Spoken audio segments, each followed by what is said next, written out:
नमस्कार साथियों, जैसा कि आप जानते हैं कुछ दिनों पहले जो भारत के उपराष्ट्रपति थे 14वें उपराष्ट्रपति जगदीप धनखड़ जी ने हाल ही में इस्तीफा दे दिया। हालांकि जो इस्तीफे का कारण जो जगदीप धनखड़ की ओर से बताया जा रहा है वो बताया जा रहा है स्वास्थ्य कारण।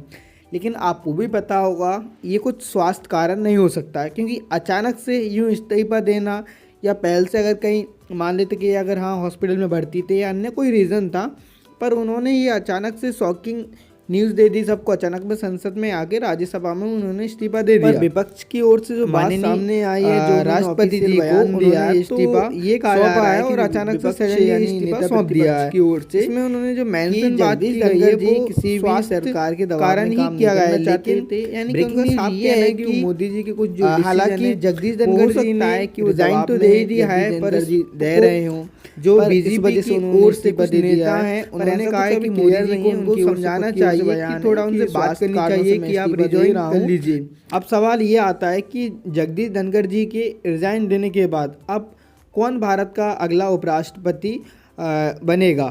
ये अब विचार का एक मत है कि देखिए जगदीश धनखड़ जी ने रिजाइन तो दे दिया, विपक्ष का ये भी कहना है उन्होंने जो भी रिजाइन दिया है पर उसका जो भी कारण है वो सच कारण ये नहीं है कि उनका स्वास्थ्य का कारण है, उनका कुछ अलग ही कारण है रिजाइन देने का।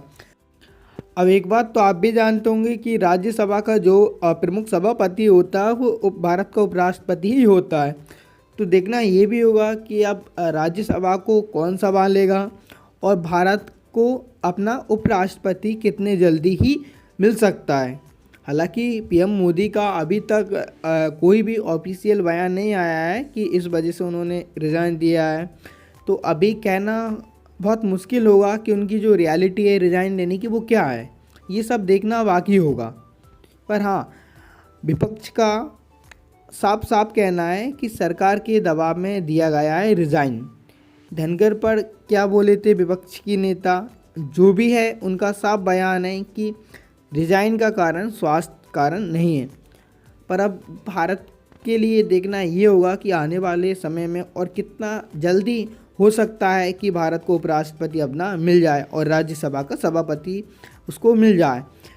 अब वो विपक्ष की ओर से या तो वो प्रस्ताव लाएं या फिर नरेंद्र मोदी की सरकार की ओर से प्रस्ताव लाया जाएगा कि इस व्यक्ति को हम भारत का उपराष्ट्रपति के रूप में नामांतरित करने जा रहे हैं। भारत अगर विपक्ष को साथ देगी भारत सरकार, तो हो सकता है विपक्ष का भी उपराष्ट्रपति बन सकता है, पर ऐसा मुश्किल होगा।